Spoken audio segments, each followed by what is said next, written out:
A real-life situation, a disabled submarine is a horrible thing to experience.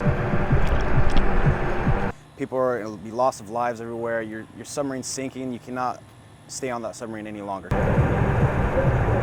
So you're making one last-ditch effort to increase your chances of survival by taking that chance and making an escape to survive. This is Petty Officer 3rd Class Toby Godwin.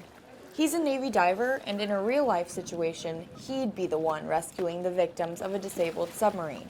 But here, he's instructing a group of students on what to do if they're ever in a deadly situation like that. Hold on. So if you're doing everything nice, slow, and smooth, it lessens the chances of you being able to get all tangled up, all right? Do you have any questions? How are you good to get out? Now, when we get into the water, it simulates that we've actually already made our ascent and made our escape, and now we're here on the surface trying to survive. As a Navy diver, he's gone through this training too, of course. So in this next part, he goes through the steps as if he was the student. So you'll hear him say "I" a few times, but don't be confused. He's still the instructor. So after I made my escape, took off my hood to prevent CO2 poisoning, flipped my raft over, got up inside of it, put on my spray shield to keep the elements from spraying me in the face, as well as dewatering my raft to keep me dry. Shortly after that, I experienced, I guess you can say, simulated waves. You don't want that acid hood on. Take it off. You gotta take that off. That's part of your suit. You don't want that on. You got CO2 poisoning. You gotta take it off. I was flipped over and had to escape my raft without becoming fouled up with my equipment. So I performed what I was taught, which was called the tee-out procedure, nice, slow, methodical movements to get out and escape and to free myself. At first, as being a pretty young person, most of the people I teach is around my same age, so it's kind of hard in a way for me to relay in a professional manner to get their respect.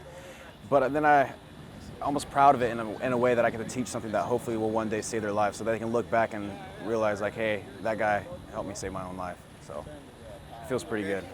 All right, you ready to go? Nice, slow, and smooth. Here we go. It makes a lot of sense that he's an E4 instructing alongside an E6 and an E7. He was a running back in football and became captain of the team in high school, and he went on to become a Navy diver. Anyone who knows him would probably say he's been in some kind of leadership position since he was a kid. This is sub-escape, and it is a high-risk trainer, so they do carefully screen who they bring up here. They usually get the guys that score a little better on their tests, maybe. But for the most part, the most important things they need to know, there's no way that anybody makes it this far as an instructor without knowing exactly what they're talking about. So flip the raft. The instructors know what they're talking about, so I would say listen. And they give you very in-depth detail about what to do, and it's actually a lot of fun. I had a really good time today. All right, grab those 3 masks over there and pick your instructor. As an instructor, what I would hope my students take home is what we always teach them is the golden rule of sub-escape is never, ever hold your breath, because that is the most deadly thing in itself that can kill you, is holding your breath. Say you're making an escape and you hold your breath, and then just that pressure, like I was talking about earlier, expanding your lungs, pop, you can die sitting on the surface. Okay. What's the number one rule of sub-escape? Never hold your breath. All right, go on and get out.